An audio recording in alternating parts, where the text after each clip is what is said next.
এবং আমার ধারণা উনি কিন্তু গুপ্ত বলে, শব্দ উচ্চারণ করে।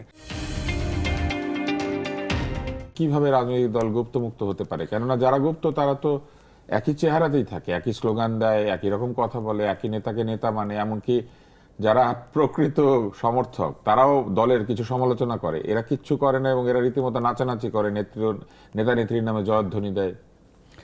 বিষয়টা হলো যে বিএনপির একজন নেতা তার চাইতে বেশি পরিমাণ বিএনপির প্রতি আনুগত্য এবং তাদের নেতা এইগুলো, এবং তার ব্যাকগ্রাউন্ড দেখতে হবে।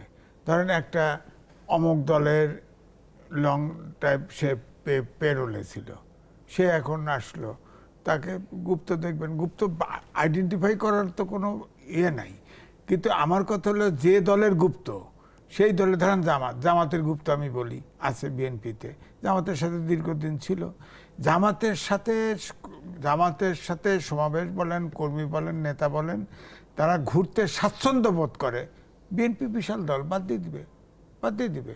বিএনপির লোক বিএনপির প্রতি থাকবে। আমি এটা করলে কি এমন হবে না যে এক ধরনের যে বিভিন্ন দলের মধ্যে যে আন্তঃদলীয় একটা সম্পর্ক, বন্ধুত্বপূর্ণ সম্পর্ক, সেটা নষ্ট হয়ে যাবে? আবার সেই মুখ না দেখা দেখি ওরকম একটা অবস্থা তৈরি হবে না? বিএনপি একটা মধ্যপন্থী জাতীয়তাবাদী দল। এখানে অনুপ্রবেশকারী থাকলে বিএনপির ক্যারেক্টার নষ্ট হয়ে যাবে। কারণ বাংলাদেশে এই মধ্যপন্থী জাতীয়তাবাদী দল, যেখানে সবাই যেতে পারে, আশ্রয় নিতে পারে, এরকম একটা দল থাকা দরকার। সেটাই তো গুপ্তরা বলবে যে আমি অন্য দল করি, তাতে আমি আশ্রয় নিয়েছি, আমি এখন আর আগের দলটা করি না, আশ্রয় নিলাম না। অনেকে প্রশ্ন করছে যে বিএনপি জামাত এত ভোট পাইলো কেন? গুপ্তর বিএনপির 20% ভোট পাইছে, এটার সমস্যা না। বিএনপির নামে অনেক জায়গায় দখল করতেছে না। বিএনপির লোকজনই অনেক জায়গায় মিডিয়ার লোকে এডিটর বানায় দিচ্ছে, অমুক বানায় দিচ্ছে, ম্যানেজমেন্টে বসায় দিচ্ছে।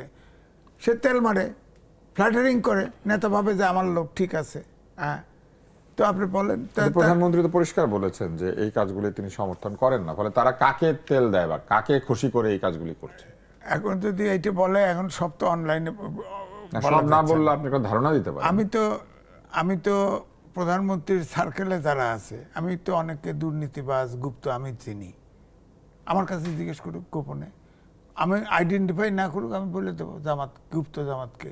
ওনার সামনেও আমি বলেছি, ইনডাইরেক্টলি বলেছি, প্রমাণ করেছি, বলেছি। উনি ডেকেছেন, 5-7 জন ডেকেছেন। আমি বলেছি যে অমুককে তো এর ভিতরে বেরোতে পারবে না, অমুকরা বেরোতে পারবে না, আমি বেরোতে পারবো। এটাতে মিন করে কে? এবং আমার ধারণা উনি কিন্তু গুপ্ত বলে, শব্দ উচ্চারণ করে। আমার ধারণা আমার বক্তব্য থেকে, কারণ আমি ওনাকে সরাসরি বলেছি, এবং আমার ধারণা উনি হেসে হেসে বলেছেন কয়েকটা ভাষণে বা কয়েকটা কথা বললে কিন্তু গুপ্ত বলতে বাধ্য। হ্যাঁ, বলছে উনি।